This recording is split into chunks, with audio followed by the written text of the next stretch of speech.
اس case کی details کے بارے میں بات کرتے ہیں، لیکن سب سے پہلے تو ہمارے ملک کے اندر ایک روایت ہے کہ جب بھی کوئی جماعت اپوزیشن کے اندر ہوتی ہے تو وہ الزام لگاتی ہے کہ ہماری آرم ٹوئسٹنگ کی جا رہی ہے اور ہمیں سیاسی انتقام کا نشانہ بنایا جا رہا ہے۔ پاکستان تحریک انصاف کیا سمجھتی ہے؟ کیا فورن فنڈنگ کیس جو ہے اس کو پاکستان تحریک انصاف کو پریشرائز کرنے کے لیے یا پھر خاموش کروانے کے لیے استعمال کیا جا رہا ہے، آرم ٹوئسٹنگ کے لیے استعمال کیا جا رہا ہے پی ٹی آئی کی؟ بسم اللہ الرحمن الرحیم۔ تھینک یو عائشہ۔ سب سے پہلے تو میں یہ بتا دوں، یہ فورن فنڈنگ کیس نہیں ہے، یہ پروہیبٹڈ فنڈنگ کیس ہے۔ دونوں کیسز کے اندر زمین آسمان کا فرق ہے۔ فورن فنڈنگ کیس یہ ہے کہ باہر سے کسی چیز کوئی جماعت ہماری جماعت کو فنڈ کرے، اور پروہیبٹڈ فنڈنگ یہ ہے کہ ممنوع فنڈنگ۔ اب دونوں کے اندر اتنا زیادہ فرق ہے کہ ای سی پی نے خود مانا ہے، اور ان کی جو کاز لسٹ ہے اس کے اوپر بھی اب پروہیبٹڈ فنڈنگ آ گئے۔ تو میں کیٹاگوریکلی ایک تو اس چیز کو کلیئر کرنا چاہتی ہوں۔ سو پی ٹی آئی ایک اس چیز سے تو ای سی پی نے ہمیں آلریڈی کلیئر کر دیا ہے کہ ہم فورن فنڈنگ میں کسی قسم کی ہماری انوالومنٹ نہیں تھی، اور یہ جو کہتے تھے کہ جی اسرائیل نے پیسے دیے، انڈیا نے پیسے دیے، تو یہ سارا ان کا وہ والا جو پروپیگنڈا ہے وہ آلریڈی ختم ہو چکا ہے۔ دوسری بات جو ہم ہیں، ہم نے اپنی پوری رسیدیں جمع کرائیں، اسٹیٹ بینک سے ان کو ویریفائی کرایا۔ ہمارا جو قصور تھا وہ کوئی 32 کروڑ کا قصور تھا، اور 32 کروڑ میں بھی ہم نے ان کو ویریفائی کرایا کہ یہ ڈپلیکیشن ہو گئی تھی، اور اس پہ بھی ہم نے اپنی یہ جتنے دنوں کی ہیئرنگ ہے اس کے اوپر کام کیا ہے۔ اب اس لیے کہ جو لوگ اس چکر میں تھے کہ جی پی ٹی آئی کو کوئی بین ہو جائے گا، پی ٹی آئی کا یہ ہو جائے گا، پہلے ان کے لیے بری خبر یہ ہے کہ یہ والا جو کیس ہے یہ وہ کیس ہے ہی نہیں۔ اب یہ اگر کوئی جرمانہ کریں گے تو اس کے اوپر دیکھا جا سکتا ہے۔ اور دوسرا، اگر فورن فنڈنگ جن پارٹیز کے اوپر چلے گا وہ ان کے اوپر چلے گا جنہوں نے نہ ابھی تک رسیدیں جمع کرائی ہیں، نہ اسٹیٹ بینک کے ساتھ ان کی کوئریز چل رہی ہیں، اور ہم اسلام آباد ہائی کورٹ کے اندر صرف یہ کہنے گئے تھے کہ جب آپ فیصلہ کریں تو ساری پارٹیز کا اکٹھا کریں، کیونکہ سپریم کورٹ کا یہ آرڈر ہے 2017 کے اندر کہ ساری پارٹیز کے اوپر جو فورن فنڈنگ کی ہے وہ آپ نے چیکنگ کرنی ہے۔ تو اس کے لحاظ سے باقی پارٹیوں کو اب پریشان ہونے کی ضرورت ہے، کیونکہ اسلام آباد ہائی کورٹ کے آرڈرز کے لحاظ سے اتنی ہی جلدی ان کے فیصلے ہونے ہیں، اور جن کے ادھر اسامہ بن لادن سے آ کر فنڈنگ ہو رہی ہو، دوسری پارٹی ایک لابسٹ کو ہائر کر رہی ہو، اور ایک پارلیمنٹیرین سے دوسری پارٹی کے اندر باپ بیٹے کے نام اور بیٹا باپ کے نام ٹرانسفر کرو، اور اس کے بعد امریکہ سے پیسے آ رہی ہوں یا امریکہ لابی فرم ہائر کرنے کے لیے دیے جا رہے ہوں، تو پریشان ان کو ہونے کی ضرورت ہے۔ پی ٹی آئی کو پریشان ہونے کی ضرورت اس لیے نہیں ہے۔ باقی اگر یہ پولیٹیکل وکٹمائزیشن کریں گے، جو ساری دنیا تماشا دیکھ رہی ہے کہ پی ٹی آئی کے ساتھ ہو رہی ہے، یعنی جس طرح سے دہشت گردی کے پرچے ہمارے اوپر کروائے جا رہے ہیں، جس طرح سے چادر اور چار دیواری کے تقدس کو پامال کیا جا رہا ہے، جس طرح سے میرے اوپر ایون پارلیمنٹ لاجز کے باہر جو ہے پولیس کی وینز آ کر مجھے گرفتار کرنے کے لیے پہنچی ہوئی تھی، اور جس طرح سے ہمارے گھروں کے تقدس کو پامال کیا جا رہا ہے، جس طرح سے ہمارے جتنے بھی M N As M P As ہیں وہ دہشت گردی کے پرچے اس وقت کو کریں، جس طرح سے ہماری گاڑیوں کو ڈنڈوں سے پتھروں سے توڑا گیا تھا، جس طرح سے ہمارے اوپر شیلنگ ہوئی تھی، جس طرح سے کمیٹی میں پیشی کے دوران یہ موقف اختیار کیا گیا، پاکستان تحریک انصاف نے یہ موقف اختیار کیا اسکروٹنی کمیٹی میں پیشی کے دوران کہ اگر بیرون ملک سے حاصل ہونے والے چندے میں کوئی بے ضابطگی ہے تو اس کی ذمہ داری جماعت پر نہیں ہوگی بلکہ اس ایجنٹ پر عائد ہوگی جس کی خدمات اس کام کے لیے لی گئی۔ اس کے بعد یہ بھی آپ کے وکیل کی جانب سے الیکشن کمیشن میں دلائل دیے گئے کہ جس وقت یہ فنڈنگ لی گئی اس وقت ڈونرز کی تفصیل دینے کا قانون موجود نہیں تھا۔ تو ان چیزوں کو دیکھتے ہوئے اپوزیشن جماعتیں جو ہیں وہ اس چیز کا سوال اٹھاتی ہیں کہ اگر واقعی میں کوئی ممنوعہ فنڈنگ نہیں لی گئی ہے تو پھر اس طرح کے دلائل سے لگتا ہے کہ آپ لوگ جو ہے نا جماعت کے اوپر کوئی الزام نہیں لانا چاہتے بلکہ اس ڈونر کے اوپر یا پھر اس ایجنٹ کے اوپر لانا چاہتے ہیں جس نے وہ جمع کی تھی فنڈنگ۔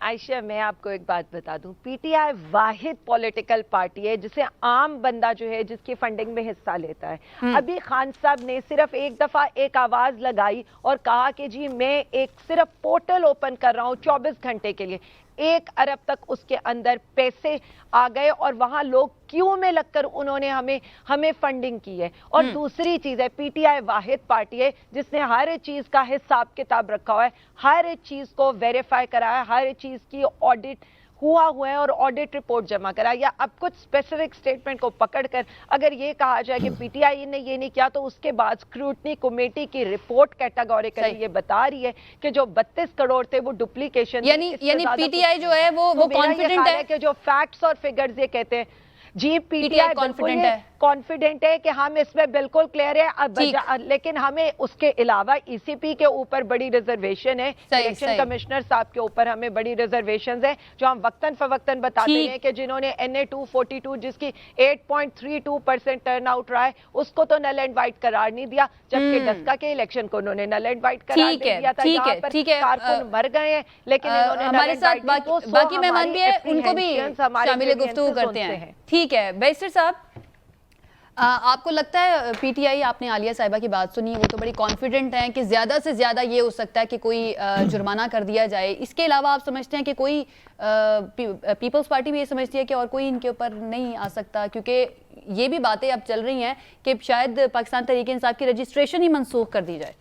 बहुत शुक्रिया जी। देखें, इनका जो भी कॉन्फिडेंस होगा कानून से ज़्यादा मेरे ख्याल से इनका किसी और चीज़ पे है, और वो इन्हें मुबारक हो। मेरे ख्याल में फ़ैसला जल्द आ जाएगा, और इस पे मैं अपनी पशीन गोइयों का मैं नहीं समझता बतौर एक लॉयर भी कि मैं करने लगूं फ़ैसला ये आएगा या वो आएगा।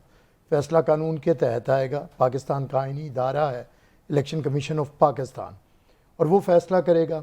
और मेरे ख्याल से अब इसमें तो कोई साजिश इन्हें निकालने की ज़रूरत नहीं है, ना तो ये कोई अपोजिशन ने साजिश की है। जब ये मेरे ख्याल से पीटीआई के जो लोग आज कल चीखो पुकार कर रहे हैं, इनसे पहले कि बाबर साहब मेंबर हैं, इमरान खान को जब कोई नहीं पॉलिटिक्स में साथ भी बैठना पसंद करता था, वो उनके बुनियादी रुकन हैं और उनका बहुत ज़्यादा हिस्सा रहा है। वो अगर लेके गए हैं तो कोई बातें ठीक होंगी, और बातें ठीक हैं तो इन्हें इतनी मुसीबत बनी हुई है कि अभी फ़ैसले इधर होने होते हैं और ये भाग भाग के इस्लामाबाद हाई कोर्ट से जाके कभी स्टे लेते हैं, कभी कुछ करते हैं। ये तो वो लोग थे, ये कहते थे कि जी फौरी करें, सामने आए, इंसाफ बड़ी जल्दी होना चाहिए, और इस पर इन्होंने इतना लटकाया, इतनी तारीखें ली, इतना इसे इल्तवा का शिकार रखा, और जब से इन्हें पता है कि फ़ैसला अब इनके ख़िलाफ़ होना है, इन्होंने पूरे उस इदारे को, इलेक्शन कमीशन ऑफ पाकिस्तान एक वो इदारा है जिसके बारे में इमरान खान पहले शोर मचाते थे, चले भाई वो हमने बनाया था, और मियाँ साहब ने मिलके हमने बनाया होगा, PMLN ने, अब तो ये आपने इलेक्शन कमिश्नर बनाया है, अब आप प्राइम मिनिस्टर हैं, आपके प्रेसिडेंट के सिग्नेचर से वो बना है, ये भी आपको कबूल नहीं है। आपको कबूल क्या है मुझे ये बताएं, आपको पाकिस्तान के अंदर कौन सी शय कबूल है? अब कोई मावरा आइन आपकी तरह, इनकी तबीयत ये है कि मुसीबत है कि पाकिस्तान के अंदर 18वीं तरमीम के बाद कोई गैर आइनी और आइन से मावरा कदम उठ नहीं सकता। इमरान खान कोई वर्दी के साथ सदर भी नहीं बन सकता, और वर्दी के साथ वजीर आज़म भी नहीं बन सकता। मिजाज उनका आमराना है, और तरीका उन्होंने जमहूरी इख्तियार करना है। आते अगर वो किसी की मर्जी से हैं, किसी से फैज़याब हो के, तो अब वो समझते हैं शायद मेरे भी वही इख्तियारात होंगे जो किसी जनरल मुशर्रफ के, डिक्टेटर याहिया के, या डिक्टेटर ज़िया के होते हैं। अरे भाई, आप उनकी तारीफ़ें कर सकते हैं, लेकिन आपके पास इख्तियारात वो वाले नहीं हैं। तो मैं समझता हूँ कि ECP जो फैसला करने जा रहा है, इन्हें पता है कोई भी फैसला आएगा हम कबूल करेंगे, हमारा एतबार है इदारों के ऊपर, इन्हें भी कबूल करना चाहिए। अब ये शुकूक व शुबहात पैदा ना करें। ECP का रोल बड़ा क्रूशल है इन मामलात में भी, और सबसे बड़ा पाकिस्तान को शफाफ इलेक्शन देने पे। अब इमरान खान की जिद पे तो नहीं, जब आपका दिल करे और आप आ जाएं, जब आपका दिल करे और आप जिद्दी बच्चे की तरह एड़ियां रगड़ना शुरू कर दें, मैं इसे भी नहीं मानता, मैं इसे भी नहीं मानता, मैं इसे भी, सुप्रीम कोर्ट को आप ना माने। जब आपके खिलाफ वो गैर आइनी फैसला आपने किया और सुप्रीम कोर्ट ने उसे गैर आइनी कहा तो वो बुरा लगता था। आज आप हर बात पे भाग भाग के सुप्रीम कोर्ट में जाने लग गए हैं। मुझे जलसा भी मैंने करना है तो सुप्रीम कोर्ट इजाज़त दे, लॉन्ग मार्च भी मैंने करना है तो सुप्रीम कोर्ट मुझे तहफ़्फ़ुज़ दे, नैब के लॉ को उड़ाना है तो सुप्रीम कोर्ट मेरे साथ आए, अपोजिशन को ख़त्म करना है तो सुप्रीम कोर्ट। तो भाई इतने आपके चोंचले, अब इन्हें बता दें कि ये पुराने लाडले हैं, अब ये लाडले नहीं रहे, नए लाडले कोई और है। नए लाडले नहीं, अब लाडलों का खेल खत्म होना चाहिए। होना चाहिए, लेकिन अभी हुआ तो नहीं है ना। हम तो कभी लाडले बने नहीं, हम तो अवाम के लाडले हैं, और उन्हीं के लिए हम जाने तक देते हैं। मैं कहता हूँ आज मोहतरमा बेनज़ीर भुट्टो शहीद की सालगिरह है, क्या हमने नहीं बताया कि पाकिस्तान पीपल्स पार्टी किसके दिलों में जिंदा है? हम लोग किसी इदारे हमारे सर आंखों पे, हम उनका एहतराम करते हैं, आईनी इदारे हैं, लेकिन उनका जो काम है वो करें, पार्लियामान का जो काम है वो करे सही। और अहले सियासत का जो काम है वो करे। तो अब ये इतने लाडले नहीं रहे कि इनकी डिक्टेशन के ऊपर सारे काम होंगे, यही ECPA होगा, यही इलेक्शन करवाएगा, सही। सुप्रीम कोर्ट इसी तरह आइन का तहफ्फुज करेगी, पाकिस्तान के इदारे जो उनका काम है पाकिस्तान की सरहदों की हिफाजत करना वही करेंगे। वो पार्टियां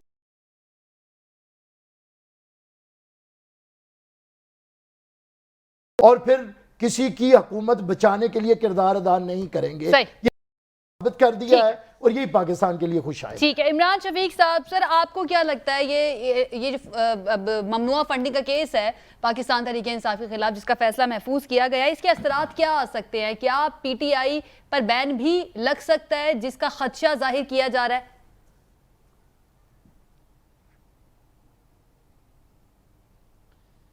देखिए, पाकिस्तान के जो इलेक्शन कवानीन हैं पॉलिटिकल पार्टीज के साथ डील करते हैं, उसकी दफ़ा 204 जो है वो ये कहती है कि आप किसी भी फॉरेन सोर्स से आप फंडिंग हासिल नहीं करेंगे। इसे कहते हैं प्रोहिबिटेड फंडिंग जो है। और उसकी जो सज़ा है वो ये है कि जो भी पैसा साबित हो जाए फॉरेन सोर्स से आया है वो सारे का सारा जब्त कर लिया जाएगा गवर्नमेंट के पास। एक तो ये है। दूसरी प्रोविजन है सेक्शन 212 जो ये कहती है कि जो पार्टी ये साबित हो जाए कि पॉलिटिकल पार्टी वो फॉरेन फंडेड पार्टी है। फॉरेन फंडेड पार्टी की जो डेफिनेशन है वहां उसमें वो दिया गया है कि फॉरेन नेशनल से भी जो पार्टी डोनेशंस ले रही है, फंड ले रही है, वो पार्टी जो है वो डिसॉल्व की जा सकती है। और डिसॉल्व करने का तरीकाकार ये है कि वो डिसॉल्व ऐसे होगी कि इलेक्शन कमीशन एक रेफरेंस बनाएगा, वो फेडरल गवर्नमेंट के पास आएगा, फेडरल गवर्नमेंट उसकी बुनियाद पर एक डिक्लेरेशन जारी करेगी और फिर 15 दिन के अंदर अंदर वो सुप्रीम कोर्ट में जाएगा। सुप्रीम कोर्ट ने अगर उसको कंफर्म कर दिया तो पार्टी डिसॉल्व हो जाएगी, अदरवाइज जो है वो पार्टी सस्टेन करेगी। जब पार्टी डिसॉल्व हो जाएगी तो उसके जितने मेंबरान कौमी व सूबाई असम्बली हैं मुंतखब, वो सारे के सारे उस मुद्दत के लिए जो है वो फारिग हो जाएंगे अपनी असम्बलियों से। ये इसका तरीकाकार है। अब ये दोनों जो चीजें हैं ये जाके एक पॉइंट पर मर्ज होती हैं। वो नुक्ता है जिसको मिस किया जा रहा है। वो पॉइंट ये है कि फॉरेन फंडिंग हो या ममनुआ फंडिंग हो, जब किसी फॉरेन नेशनल से हो तो वो डेजोल्यूशन का बाइस भी बन सकता है और उसके लिए जो अमाउंट आपने ली है वो जब्त की जा सकती है। तो अब अगर तो इस केस में ये साबित हो जाता है कि PTI ने फॉरेन फंडिंग यानी फॉरेन नेशनल से ली है, इसमें ऐसे अकाउंट शामिल थे। और इसका एक दूसरा पहलू भी है, वो ये है कि पार्टी सरबराह को या उसके किसी नुमाइंदे को एक स्टेटमेंट जारी देनी होती है जो इलेक्शन कमीशन को फॉरेन प्रोहिबिटेड फंडिंग के हवाले से कि मैंने जितनी भी फंडिंग ली है वो प्रोहिबिटेड फंडिंग में नहीं आती है और मैंने जो कानून के मुताबिक है वो फंडिंग हासिल की है।